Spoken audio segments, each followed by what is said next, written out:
Sacrifice. The wasteland will try to tear you down, make you a monster, or strip you of all of your will to fight. The wasteland, and to a lesser degree, life itself.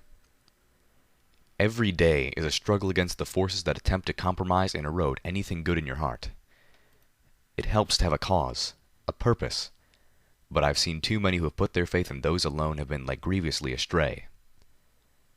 Every pony has a virtue, whether they realize it or not, and it is your virtue and your friends together that form your greatest defense. Raiders are those who failed to weather the moral ravages of the wasteland. Velvet Remedy was wrong. They do have a reason for existing.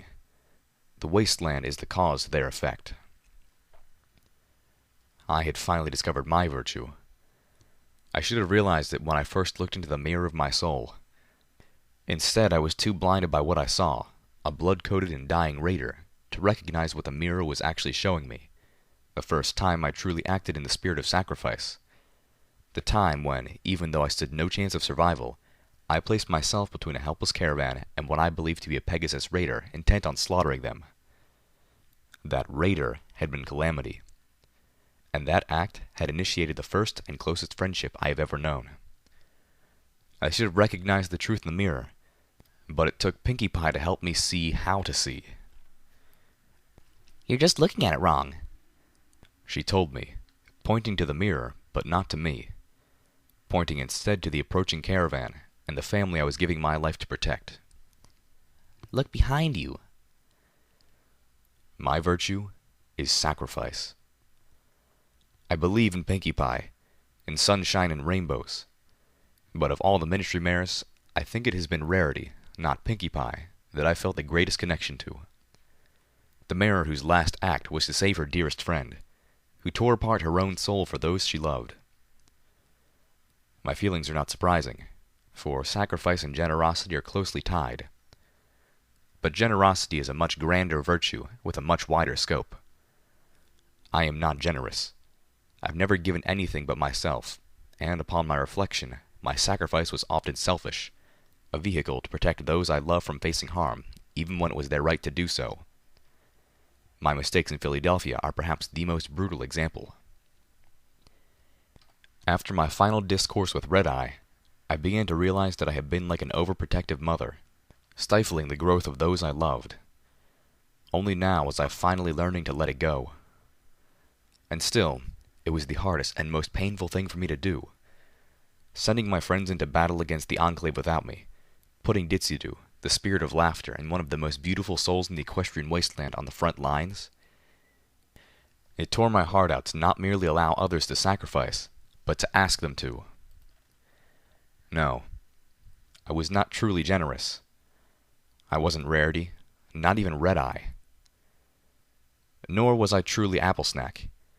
But sacrifice lies in that space between generosity and perseverance, between the desire to give so that others don't have to, and the drive to never give up, no matter the danger and no matter the cost. I cannot give enough thanks for my friends. They guided me, protected me, and allowed my virtue to blossom into something that just might, in a small way, help save Equestria itself. Without my friends,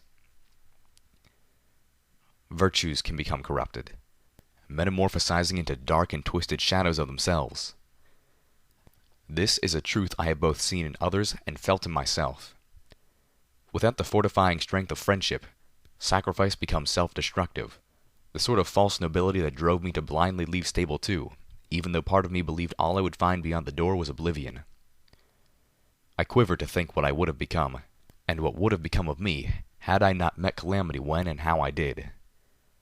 Without the camaraderie of friendship to light the way, it was so easy to get lost. I have observed this, and I have witnessed so much worse. Monterey Jack committed suicide. That was not the virtue of sacrifice at play, not even a corrupted manifestation of it, but rather the utterly selfish absolute lack of it. Monterey Jack had abandoned everything, even his children, because he no longer had the ability to make even the most simple of sacrifices: living. Selfishness tells us that it is more important for us to have, and to get, and to not suffer, than it is for anyone else. just by merit of our experience being ours and everyone else's not so. Generosity is not immune to those impulses, but an ability to act counter to them, to give to others at the cost of not having for yourself. Sacrifice demands you put at risk that which you hold precious, to do so even when another might be willing to instead, especially then, so that no other has to. I faced the fire, not for my own sake, but for the chance to save lives, to remove the cause to the war's effect, and to give the ponies across the equestrian wasteland something precious, something vital which had been stolen from them. I hoped that I was helping give them all a better world, and yet at the same time, I couldn't help but wonder if it was a world I would have any place in. The mirror had shown me my virtue, but I had not seen it, distracted by the image of what I had become. All the lives I have saved can't wash the blood off my hooves, or stop the nightmares born from all the horrors I've witnessed. When the overmare had invited me back to Stable 2, I walked away. I knew the truth. That day I truly tasted the virtue of sacrifice, and recognized it for what it was. But I don't think I truly understood sacrifice until today. The day I died. I died. I remember the first time I saw Velvet Remedy. The couple living across the hall from my mother and me had gone to the stable's best young talent show in the atrium. They'd left their little colt with the babysitter. According to the babysitter, she'd only turned her tail for a few moments, but in those seconds, the colt had slipped into the bathtub, hit his head, and drowned. She called for emergency help. The clinic was only a few halls away, adjacent to the atrium, and the medical ponies made the gallop in under a minute. Half the stable seemed to arrive in 4, including Velvet Remedy, who had been singing when the news broke. She'd cut her song, rushing along with the parents and the gawkers to see if the colt was going to be saved. The colt managed to be revived. Mother said, repeatedly and to any pony who would listen, that the colt had been clinically dead for over 2 minutes. I remember thinking how beautiful Velvet Remedy looked as she tried to follow the medical ponies taking the colt back to the clinic, and was directed away. To think, the crush that set all of this into motion had started that evening. I died. I came back. Faith doesn't require you to be willingly blind or dogmatically stupid. I knew as I faced the fire that it was going to be more painful than anything I'd suffered before, and I was almost certainly going to die.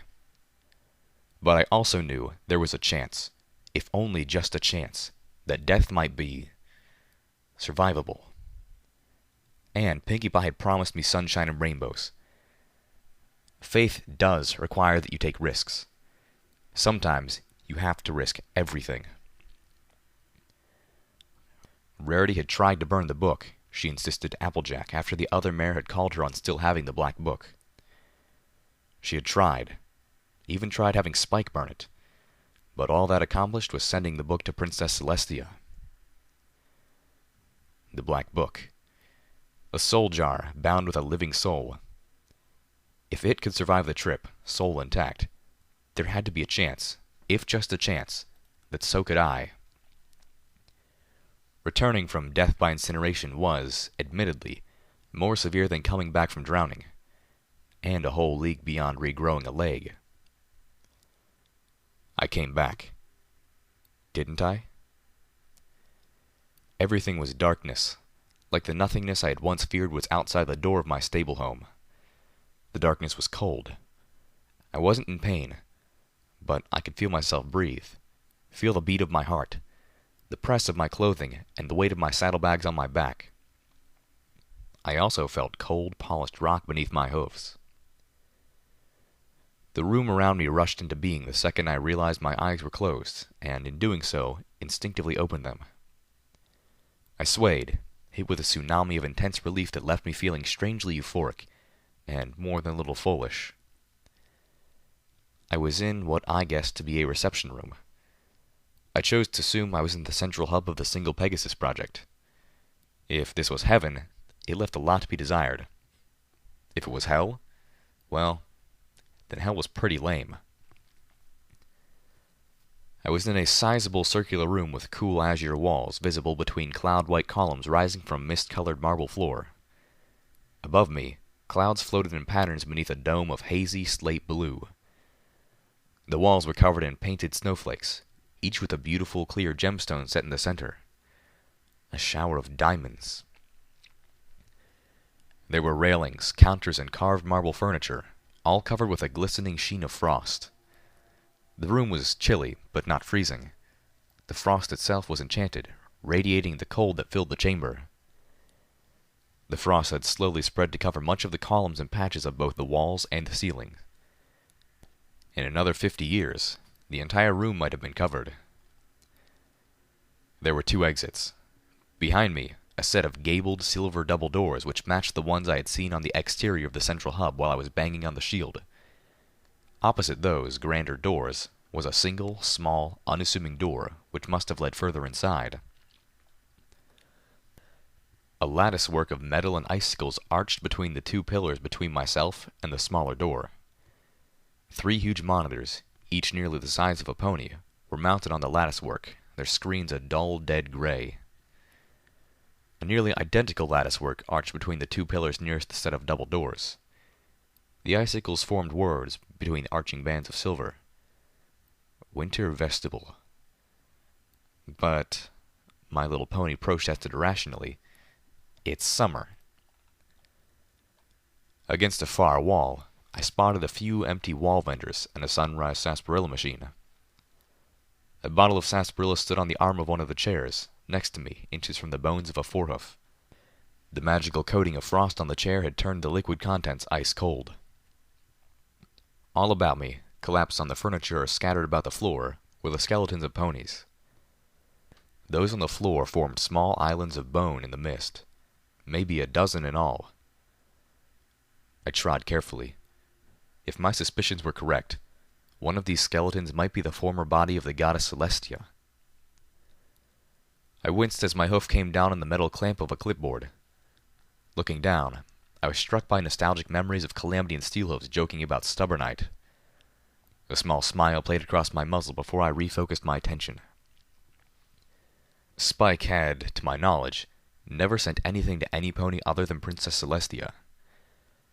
I had only my faith in Pinkie Pie's words that, this time, his fire would take me where I needed to be in order to bring sunshine and rainbows back to Equestria. I could not deny that the reason it might do so is because that location and Celestia's final resting place might be one and the same. The shield around the SPP was designed to let either of the princesses through, and I had never found her bones in Canterlot. It seemed to me as if she had died with her sister, then Nightseer would have probably been wearing both. Although, perhaps not. Perhaps, as the Alicorn's name suggested, she had a particular affinity for the Princess of the Night and the Moon. Near the silver doors was the corpse of a mare. Not a skeleton like the others, but an intact body, her eyes opened wide, staring at nothing. The winter vestibule was not cold enough to freeze the body, but the chill was enough to dramatically slow decomposition. Still, I suspected she had not been here for more than a few weeks, and it disturbed me deeply that I had become enough of a connoisseur of death and dead bodies that I felt I could make such an estimation. There were no marks, no wounds or signs of trauma. Like me, she was not burned. She was just dead, her eyes wide open as if in mortal terror. Had she, my mind conjectured, died of shock? When I faced the burning death of a dragon's fire, I had been hoping for this. I had no doubt that, for her, it had been completely unexpected. As I reached out a hoof, gently closing her eyes, I wondered what her last thought had been. My hoof froze an inch from her face, as it struck me that I might know those eyes. Though weeks of slow decay had rendered them strange, they could have been the eyes of that one Enclave mare, one of the intruders into the dragon's cave, that Spike had slain. I didn't understand. Why was she here? And if she was, then why wasn't the room full of propeller parts and everything else consumed by Spike's breath?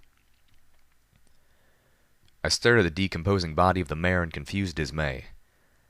I had faced the fire of a dragon, based on faith. thin evidence and a cripplingly desperate lack of options.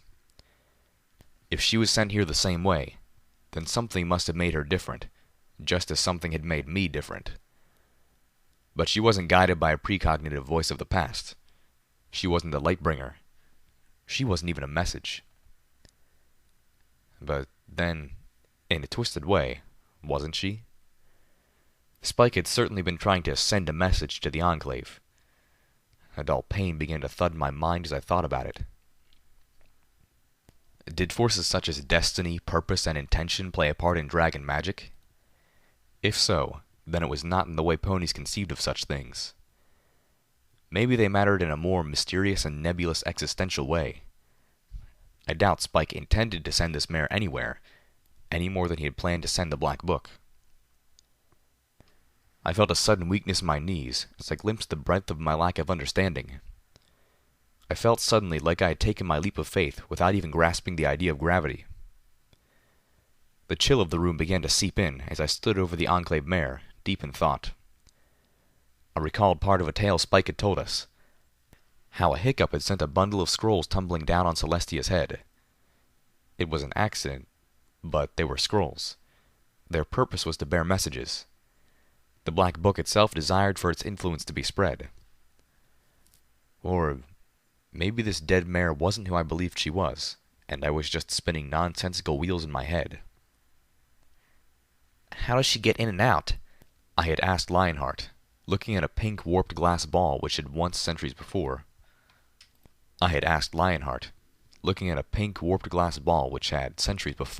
been designed to hold a small pet.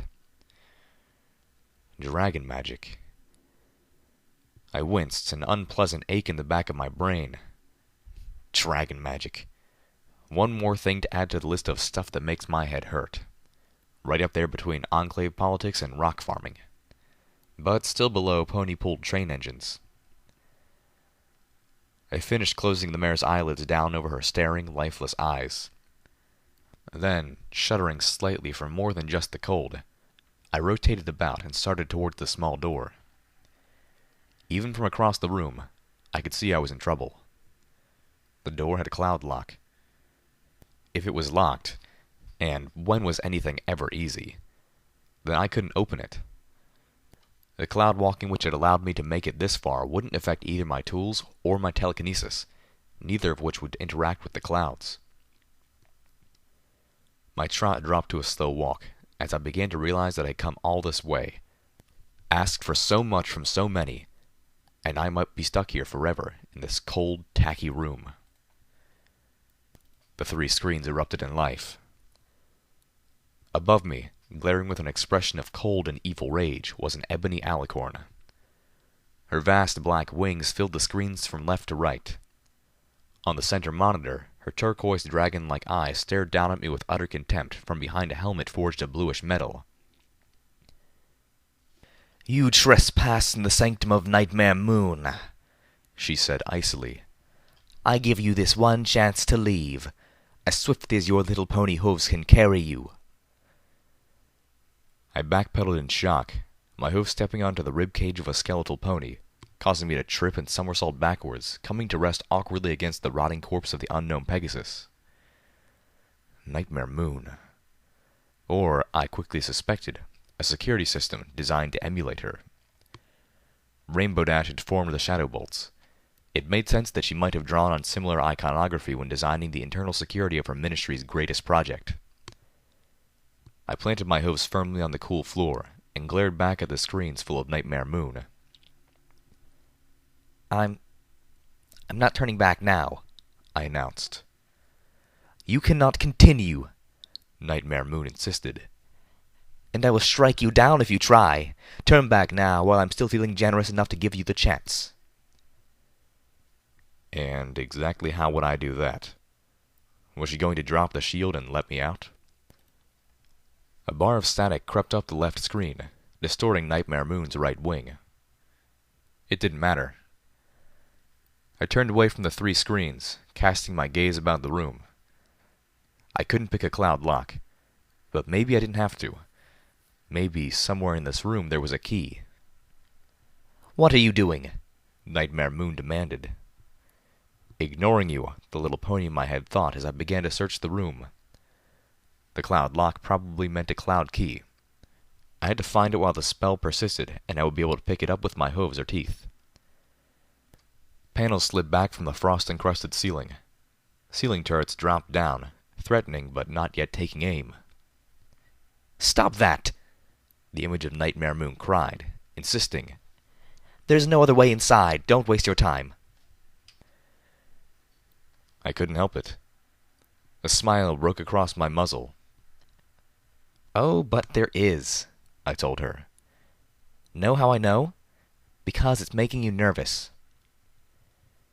The image on the right screen flickered with static, then righted itself. Wait. Security programs can't get nervous. I turned to face the screens, my eyes growing wide.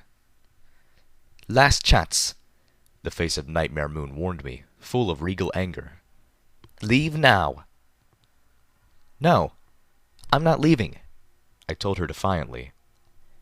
"Because the lives of good ponies are at stake. Because the evil attacking the innocent has to be stopped. Because Equestria deserves the sun." I stepped towards the screens, watching as a wave of distortion warped the image of Nightmare Moon. "I'm not leaving because this is my destiny." I stopped, staring coldly at the flickering images of the evil black alicorn. Looking into those dragon-like eyes, as if willing my gaze beyond the screen, beyond the facade. I took a deep breath and spat out. "And because you are not Nightmare Moon." The screens flickered, and the images of Nightmare Moon vanished, to be replaced with a much kinder visage. "Destiny is only what you make it to be," Celestia told me. I told myself this was another layer of the security program. This wasn't actually Celestia. The gentle goddess had transcended death, rose up to the heavens. Even now, she was watching over all the ponies of Equestria, hearing our prayers. Not this. This wasn't what I believed. "Stop with the games," I spat crossly. "Get out," the image of Celestia commanded, spreading feathery white wings across the right and left screens in a stance of royal dominance. "This place is not for you." I shook my head. "Get out how?" "However you got in." My jaw dropped. Whatever. Didn't know. "Weren't you paying attention?" What sort of crappy security system was this? "Spike sent me. Sorry, don't have another dragon in my saddlebags." The Celestia image mouthed Spike's name, looking surprised. "You had yourself burned alive?" The majestic image of the white alicorn asked. A line of static started to crawl across the center monitor. "And who are?" The alicorn trailed off, seeming to look at me for the first time. "Wait, don't I know you?" "Know me?" I repeated, feeling like I was losing the ground beneath my hooves. "Why would you know me?" "I watch so many ponies," the image of Celestia confessed. "In my prison, all I can do is watch and listen, until sometimes I cannot bear to watch any more." Prison? That... Goddesses. Was I actually believing this? That I was speaking to Celestia herself? That the goddess... princess... was somehow trapped here? Why else would she refer to this as a prison? But that meant... "But I do remember watching you before." Celestia interrupted my epiphany, her voice taking on a motherly tone, almost gentle but not without an edge. "You are Littlepip, she of the colorful vulgarities, am I right?" Of the... Celestia knew me for that? I wanted to hide, but there simply was not enough of everything in the universe to bury myself under. "The pony on the radio has good things to say about you." Celestia continued, my embarrassment compounding with her mention of my inflated reputation. Of course, she had been hearing everything Homage had said, and all the DJ ponies before her. They had, after all, been tapping into the SPP towers to broadcast, using Twilight Sparkle's emergency broadcast station no less. All I can do is watch and listen. You are not like the ponies who have sought to enter this place before. The horrible things they did in their efforts to get inside. I winced, the little pony in my head cringing in sympathetic heartache as I imagined what it must have been like for Celestia to see an alicorn wearing her sister's bones. I put Luna to rest, I told her quickly, wanting to ease the harmful memory. I burned Luna's bones and slew the monster who desecrated her. My words felt weak, pathetic, like they weren't worthy of Celestia. But the expression on her face was one of such undeserved gratitude that I found myself bowing before her just to escape it. Rise, my little pony, Celestia chided softly. I am no one worth your deference. I glanced up in surprise at her melancholy words, not moving from my position. There are too many dead because of me for any pony to show me such reverence. I would bow to you if I could. I stood up quickly. What? No. I was appalled, and to my surprise, a little cross. What happened wasn't your fault. The war, the megaspells, the horrible things we've done in your absence, none of it's your fault. Celestia merely looked at me sadly. Her perfect voice began to soak with the sound of tears she couldn't really shed. But it is My Little Pony, she insisted. I chose the site for Luna's school. There were 3 sites equally suitable, but I chose the Crescent Moon Canyon because it amused me, because I wanted to see my sister's face when I told her I was sending her students to the moon. And now I could see tears in Celestia's eyes, static warping the image on the central monitor. I put those children there for a joke. I hadn't imagined this. My nerves felt covered in ice. My eyes burned. I felt the heat of a tear trickle down my right cheek as I began to cry for my goddess. And that's not the end of it, Celestia claimed.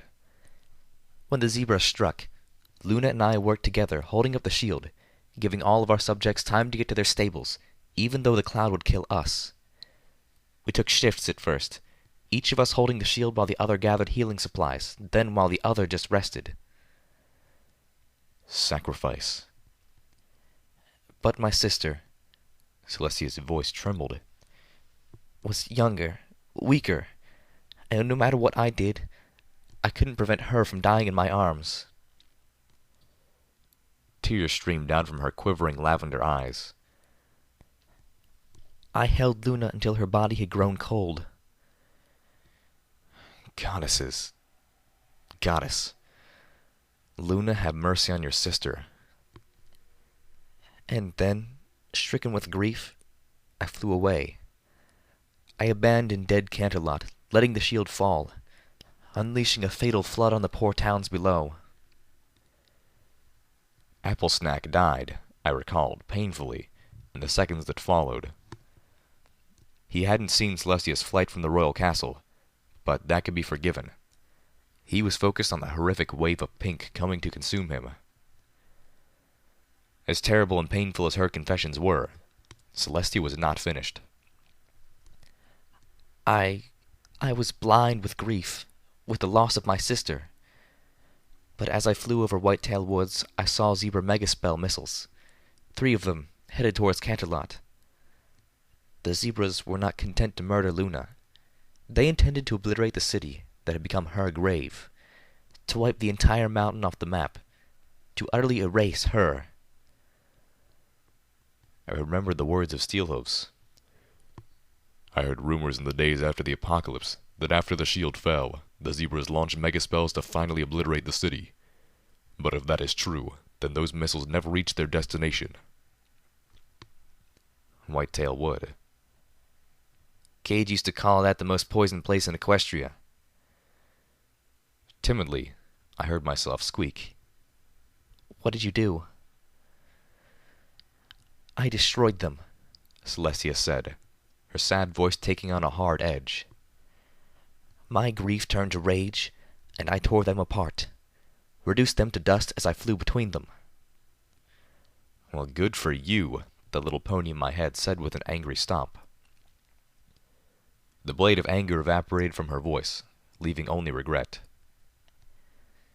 The winds carried the radiation and poison from those weapons all across Whitetail Wood, covering Equestria's once beautiful forest and poisoning the reservoir, all the way to the edge of Ponyville. As Celestia spoke, my thoughts traveled back to my first minutes outside the stable, to just how sick and poisoned Sweet Apple Acres had been, the very ground making my pip buck click. My rage, Celestia bemoaned. When it left me, I felt like I had been stripped of my flesh, my heart. My soul was raw, and I was afraid. The expression on Celestia's face was unfathomable. I was dying, and I was afraid. I wanted to hug her, to bury my head in her royal white coat and weep. For her, for Luna, for everything. I should have let myself die, Celestia said. That way, at least, I could have been with Luna. But I didn't. I was selfish. I've lived so long that death, ending, was alien and horrifying to me. So instead, I let my cowardice bring me here. Here. The Single Pegasus Project. That's not cowardice, I offered earnestly. That's normal. The idea of anything about the goddesses being normal was jarring to me. We all fear death. That's part of being a pony. With a second thought, I added, It's part of being alive. Celestia seemed mildly thankful for my effort. And as a reward, I have been trapped here, in my prison, my purgatory, listening to the victims of my sins, unable to act, unable to help. She seemed to look past me, her gaze shifting across the bones. I've done what I could to prevent any pony from becoming like me, and to prevent those camped outside from gaining access to this place. I opened my muzzle, tried to say something, to protest, to find some way to console her. She listened for a moment before gently cutting me off. Instead, a voice I had heard months ago filled the winter vestibule. "Hello? Is any pony out there?" the long-dead stallion asked, his voice heavy with resignation. He didn't really expect the help he would never receive. "Please, we need help. I was bringing my family to the stable up near Sweet Apple Acres when we were attacked by raiders. Only my son and I survived. We made it to the stable, but it's all sealed up. There's no way inside. My son, he ate one of those apples from those damned apple trees up near the stable, and now he's terribly sick. Too sick to move. We've holed up in a cistern near the old memorial. We're running out of food and medical supplies. Please, if any pony hears this, help us. Message repeats." I was struck by a ghost of realization I first had hearing it. The unnamed father had already lost hope, and by the time he made that recording, he was just going through the motions. And Celestia had been hearing that broadcast, reciting the death of a cult from the poisons she had spread across Whitetail Wood, playing it over and over again for who knew how many years, until I came along and shut it down. I broke down crying. Celestia wept with me. "You are not like those camped outside," she repeated when my resolve to complete my mission overrode my sorrow, and I finally began to wipe away my tears. I knew she must have meant the Enclave. It struck me as odd that she wouldn't have known who I was when I first appeared. She didn't seem aware of the battle raging just beyond the shield, or the purpose of my appearance. All I can do is watch and listen, until sometimes I cannot bear to watch any more. Celestia, I asked gently, when did you stop watching? Her answer should not have surprised me. Friendship City. It had been the Equestrian Wasteland's darkest hour. If I had been watching, unable to help, I believe I would have averted my gaze too. It took me a few minutes to fill Celestia in on what she had missed. What did happen to you? I finally asked, my voice cautious. I tried to brace myself for whatever answer would come. I needed to know, but I didn't think I could bear hearing even more of my Celestia's pain. How is it that you're here? Like this? My first assumption would have been that Celestia had entered the control pod herself. But if she had, wouldn't she have done a long time ago what I intended to do now? And hadn't the Ministry of Awesome Systems confirmed that the central hub was empty? I came here, Celestia told me. I knew my body was dying, but I knew of the Crusader mainframes, of the chance for continued life they offered. So I came here. She looked askance. Part of me hoped that in taking control of this place, I would be able to help all my little ponies, that I could still do some good to try to make up for my failures. But when I found myself downloaded into the mainframe and trapped, helpless, I have control over a few security systems, but that is all. I can only listen and watch. Downloaded? My forehooves raised to my muzzle as I gasped. None of that download your brain nonsense, Rainbow Dash had explained to Luna. I had them disconnect all that stuff. I want a living pony running Equestria's weather, not some machine that thinks it's a pony. Rainbow Dash, Apple Bloom, I said weakly. Celestia, they disconnected the mental download system for the controls. That was part of the design. I had known this, but I had imagined they would remove that part of the Crusader mainframe completely, not left it intact but severed. Spike had once asked me, "Have you ever heard the old saying, the portal to hell is open with the incantation of good intentions? If there was a moral to their story, I guess that would be it." I know that now, Celestia said mournfully. She had made a mistake. A simple, understandable mistake with numbingly tragic consequences. It was the story of Equestria's fall in miniature. DJ Pony's words rang in my head. The one great reality of the wasteland. The truth of the matter. Every pony has done something they regret. The rational part of my mind reared up.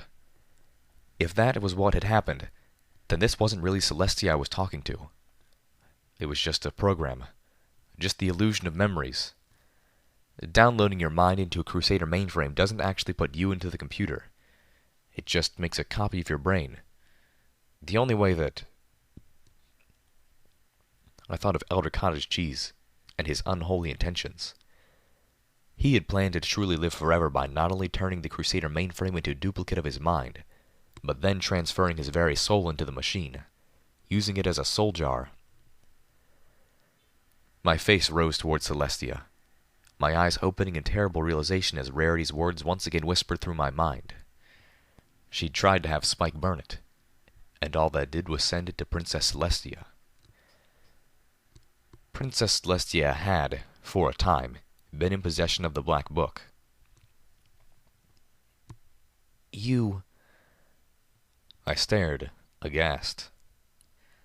Yes, Celestia confirmed regretfully, not even needing to hear the question. The spells were so easy to learn that I knew them the moment I opened those pages. And how could I have resisted just to look? I felt a black chill.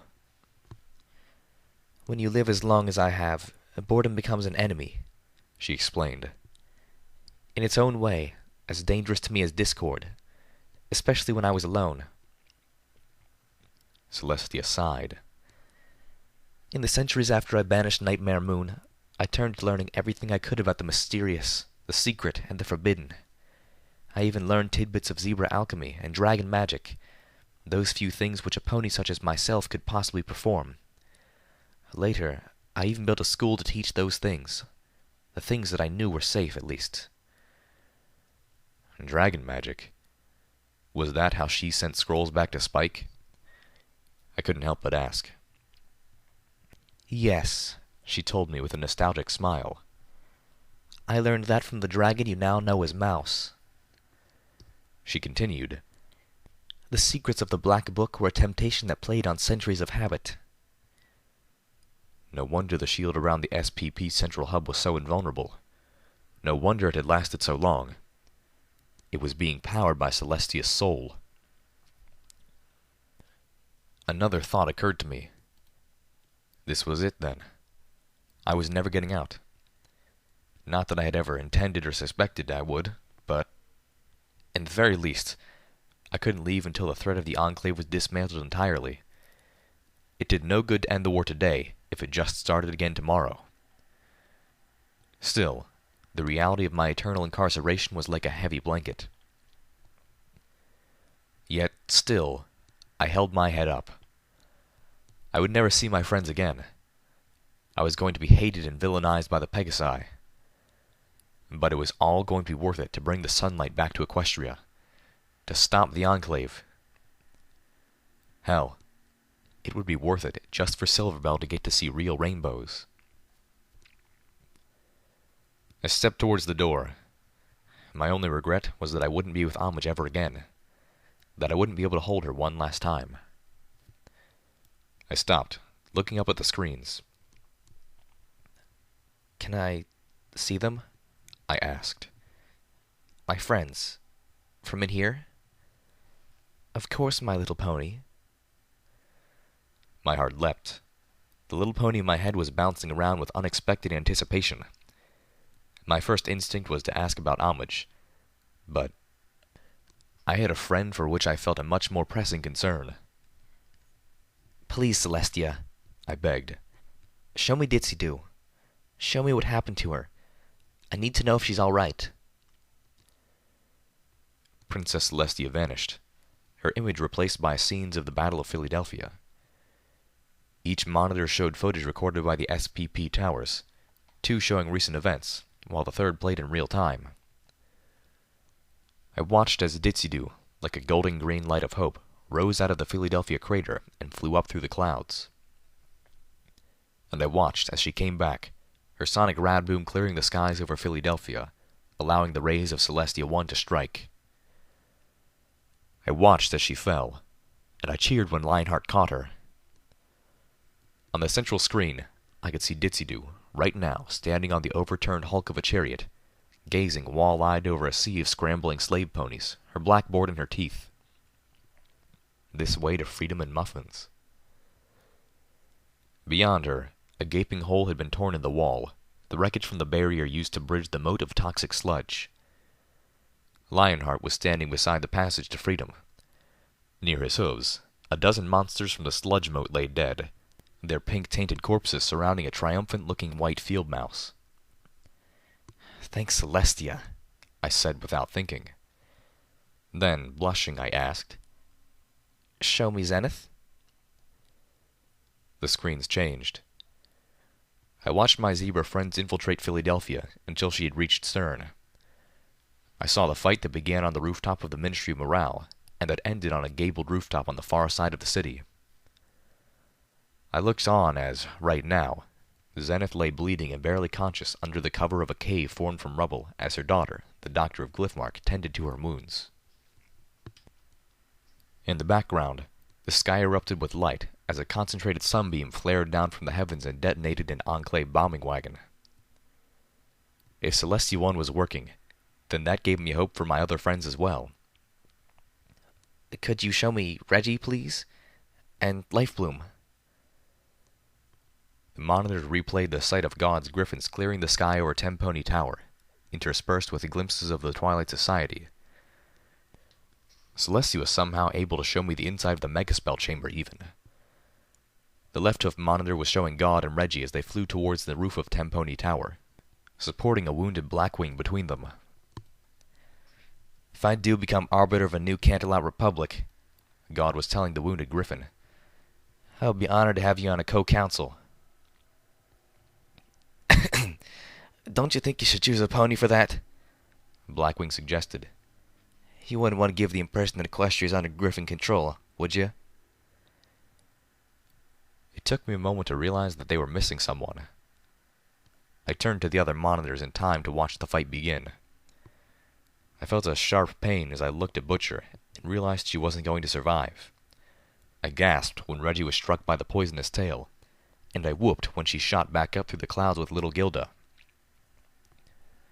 Who would you suggest then, huh?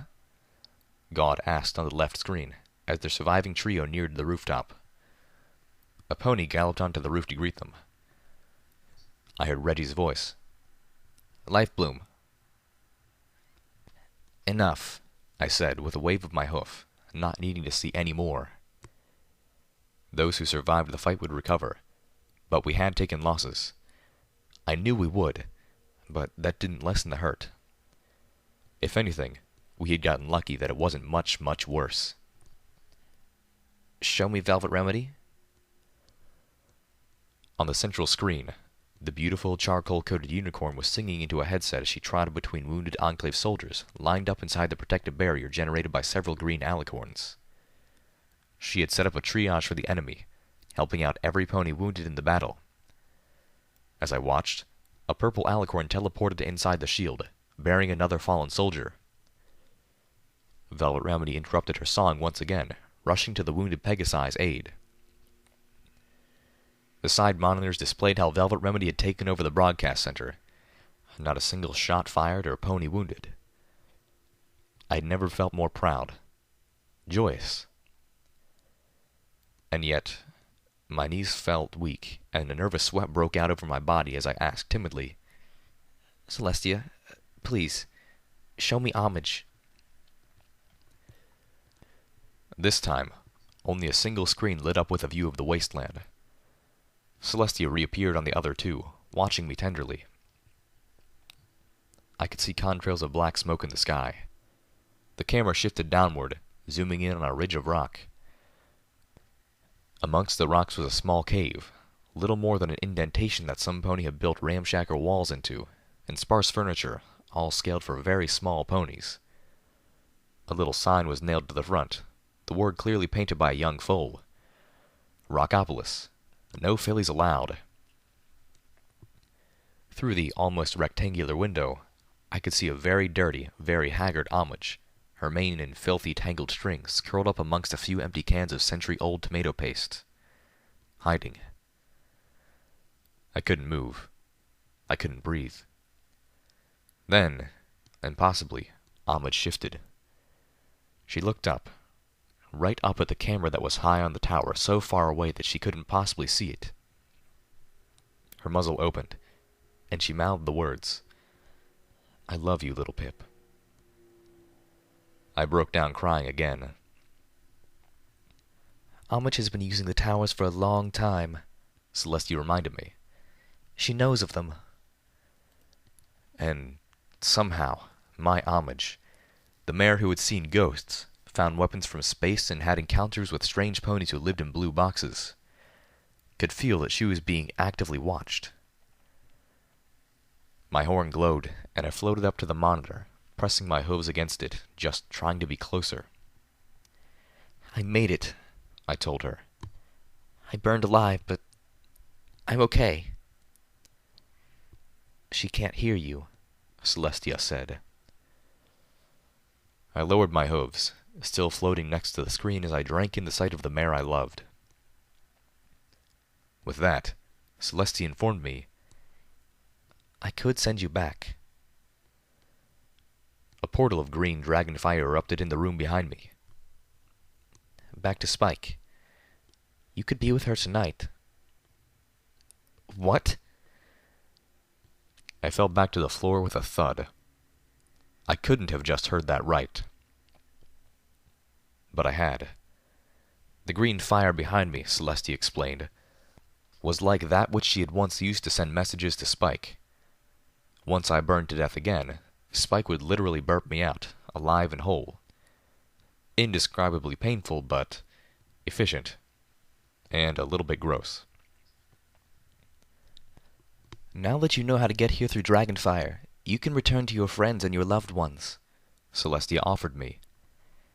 You can go, help them with their fight, and send someone else in your place tomorrow. You don't have to do this anymore. The image of Homage flickered away, replaced by the sight of Celestia's gentle, caring eyes. You deserve to be happy. I found myself faced with two choices. The small door that led deeper into the SPP, or another death by Dragonfire, this one able to send me back to my friends. It was almost too much for me to bear. I can't, I told her, almost wailing. We'll never get this close again. The Enclave is too strong. They'll regroup. If we don't win today, they won't give us a second chance. The magic of Spike's fire is not short-range, Littlepip, Celestia claimed. You don't have to get this close again. I rocked on my hooves. That was true, and I wanted so much to be with Homage again. To be with all of my friends. I didn't want the life I had grown to love, despite all the pain and horror, to end here. That's natural, My Little Pony echoed. I thought of my talk with Velvet Remedy 2 days ago. How could I ask from some pony else what I wouldn't give myself? Especially, My Little Pony added, when it means asking them to die for you, even if it might only be temporary. Every pony I know. Of the ones I can trust something like that to, at least.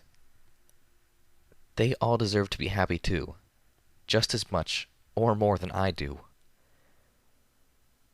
I stared at the monitor where Homage had whispered her love, and I thought of what Homage would say. I couldn't help but snicker as I realized she would probably ask if I'd been staring at Celestia's flank. Celestia raised an eyebrow as I began to giggle. I giggled because I knew what Homage would say if she could see me right now. She wouldn't beg me to step through that fire. She wouldn't ask me to be with her at the cost of another. Nor would she feel the need to push me to stay. All the things she had to say on that subject she'd already said last night. She'd trust me to make the right decision.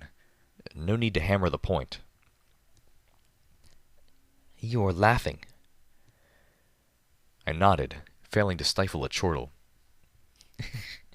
Because I know if Homage was here, she'd probably tell me, don't do anything too naughty with the goddess until I can figure out how to make it a threesome. Celestia's eyes went wide. As I realized what I had just said out loud, and to whom, my face broke into the fiercest blush. But Celestia's expression caused me to collapse in laughter again. You have an interesting mare friend, was all Celestia could manage to say. It took me a moment to recover, wiping tears of an entirely different sort from my eyes. I knew what I had to do. On the other side of that shield, Spike believed he had killed me.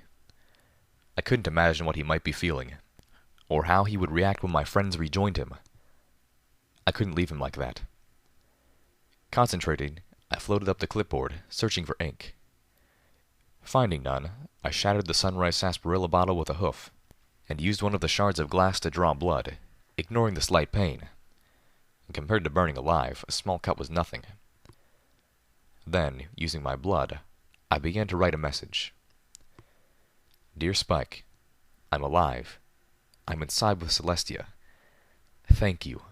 I'm very, very, very sorry. Please, someday forgive me. Littlepip. P.S. It hurt a lot. Without a word, I sent the message back through the portal. Celestia watched in silence. When I was done, she smiled at me. I'm proud of you, Littlepip, but I'm holding the fire open for you. Why? Because I know now where I've seen you. Twilight's last act was to save you, Celestia informed me. Was it for this? For you to give up your life just a week later? She who I had worshipped as a goddess was trying to dissuade me from my mission. Not because I was not worthy, but because I was worth too much. Life is a gift, I told her. I'm not so selfish as to ask any pony else to give theirs up, so I don't have to. Life, Celestia remarked sadly, is not always a gift, and death is inevitable, or at least it should be. Even my sister died. The melancholy in her voice was unbearable. That's the real evil of the Black Book. It changes that. It steals death from you and calls it a gift. It's lying. I've lived so long alone, watching ponies die. I've seen more than you could know. Please, trust me when I say that the ponies you saved by sacrificing yourself will soon die anyway. I couldn't believe my ears. This was not the Celestia I worshipped. What are you saying?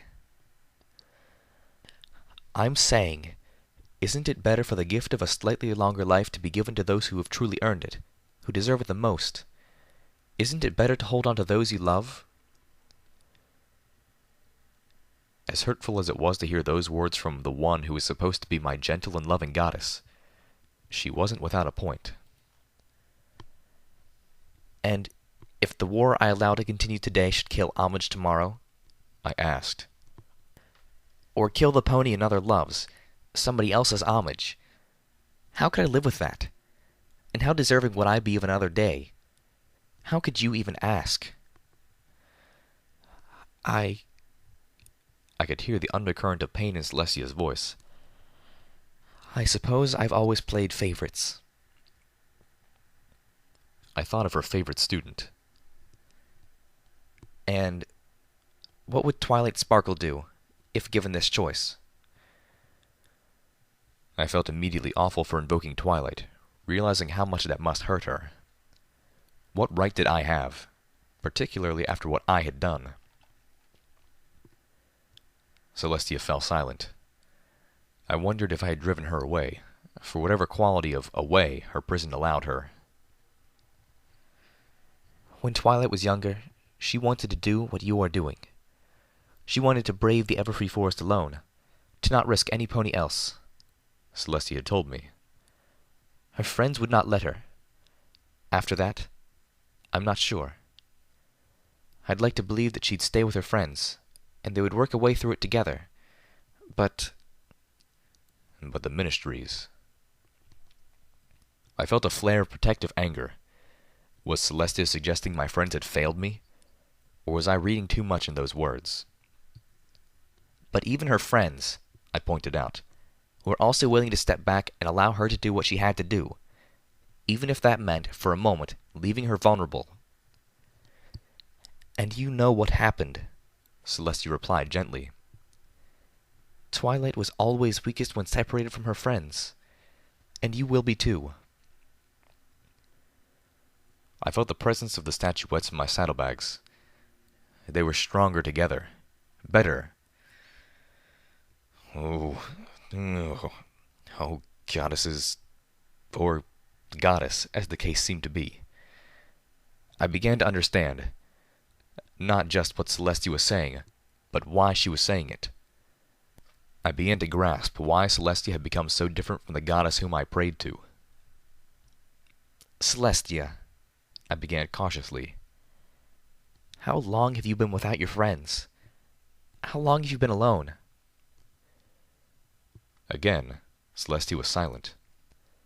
Then, after a long and somber pause, she answered.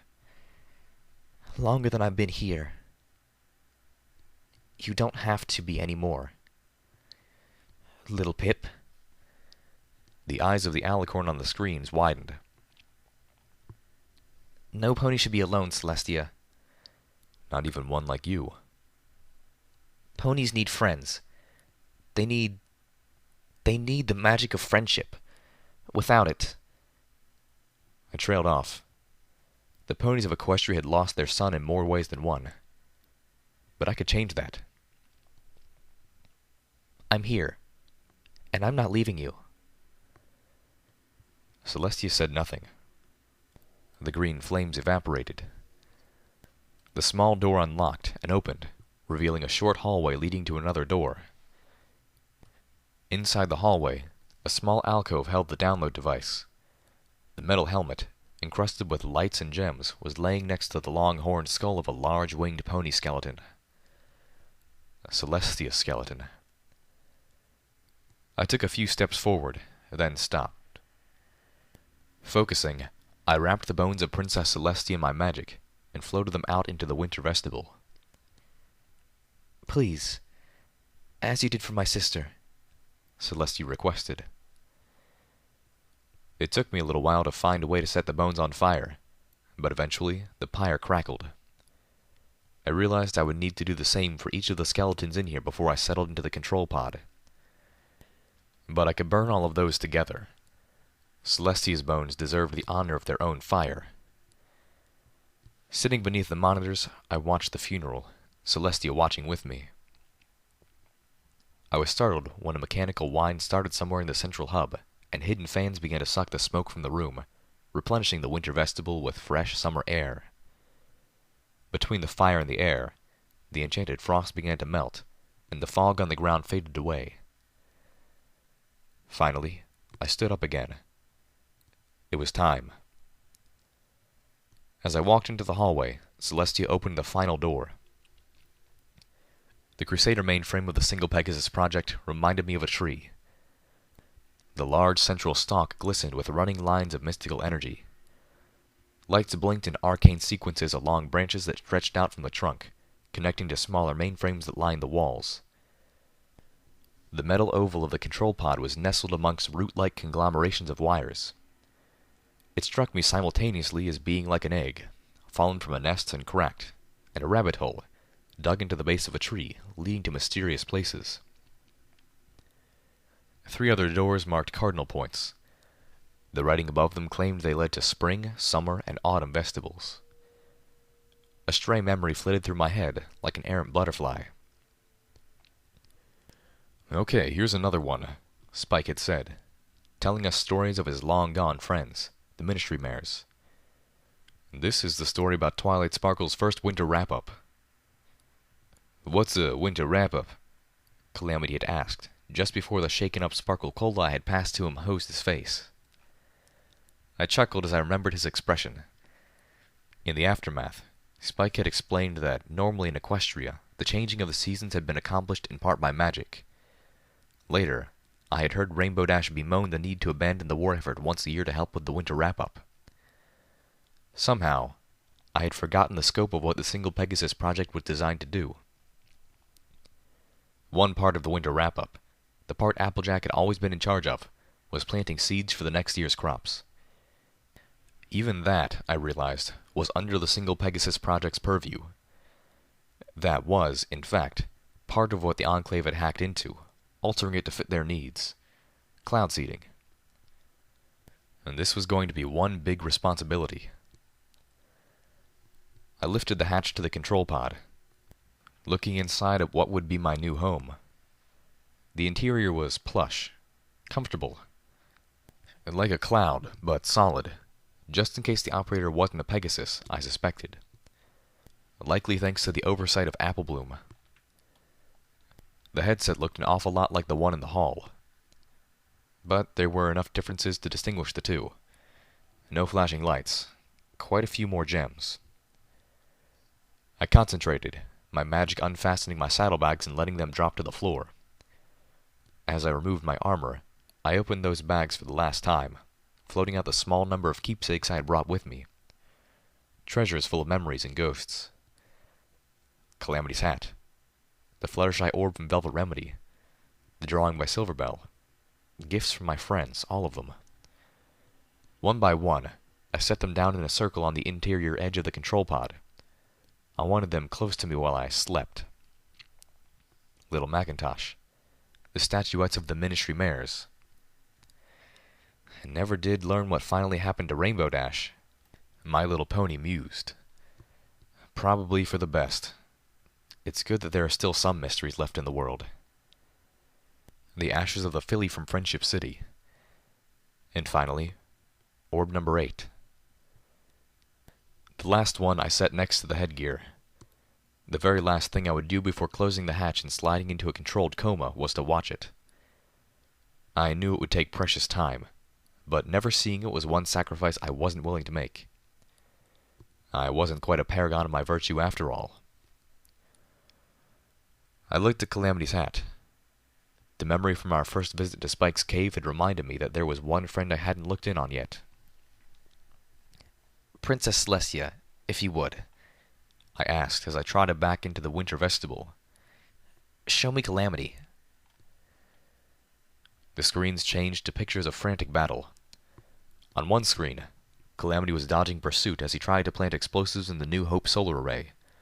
On another, he was facing off with an Enclave officer in some sort of storeroom. On the third, Spike flew across the screen, the camera turning to track him. Between two of his claw tips, I could see he was clutching the clipboard. I heard the explosive retort of Spitfire's thunder. Calamity was strapped onto Spike's back with rope, as was the hellhound Barkinsaw. My Pegasus friend's wing had been inexpertly wrapped in healing bandages. He'd overstrained the healing limb, and now it wasn't working at all. Together, Calamity and the hellhound sharpshooter were sniping incoming missiles before they could reach the dragon.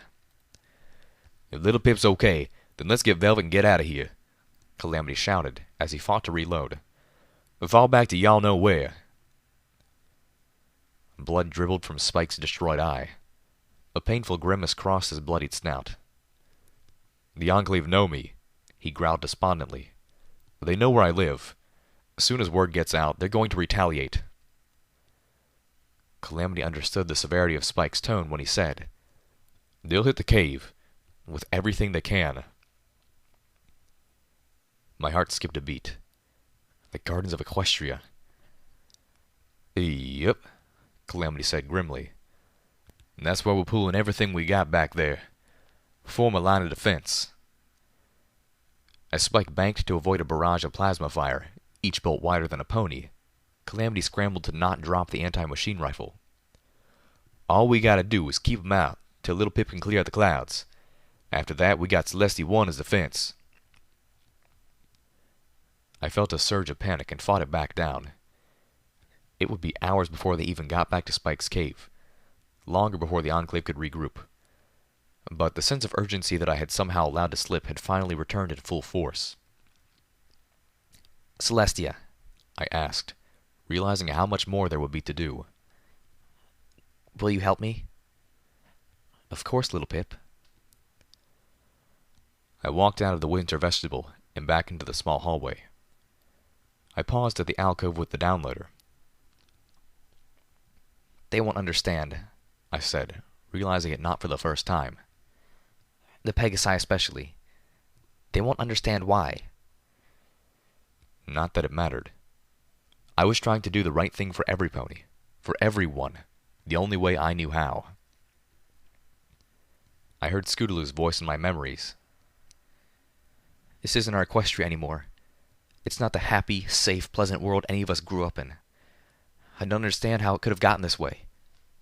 How could it have gotten this bad? Some pony needs to figure it out, and fix it, and if I have to become the villain of the piece to do that, then I will." I was Scootaloo. At least a little. "I'll be able to watch everything, right?" I asked. "Will I be able to talk to them? Or at least send a message?" Celestia was quiet a moment. Then, "Not as the system is now," she informed me. "Or I would have done so long ago. But with a good toasted repair pony, that would be an easy fix." My ears burned a little, but the little pony in my head pranced in glee. I looked at the download device. It was meant to make a copy of a pony's entire mind in a few hours. How quickly, then, could it make a simple copy of a couple months? "I want to send a message," I told Celestia as I wrapped up the helmet in my magic, turning the download station on. I want to tell them what happened. To explain. Even if they never believe me. I owe them all that much. Again, I asked. Will you help me? Again, the answer. Of course, my little pony. 2 months. The copy process should only take minutes. Add an hour for editing and adding in a few thoughts. I slipped the helmet onto my head and started up the Arcanotech device. I felt the odd sense of mental pressure as the device synced up to my brain and experienced an odd taste, like that of muffin-flavored cake.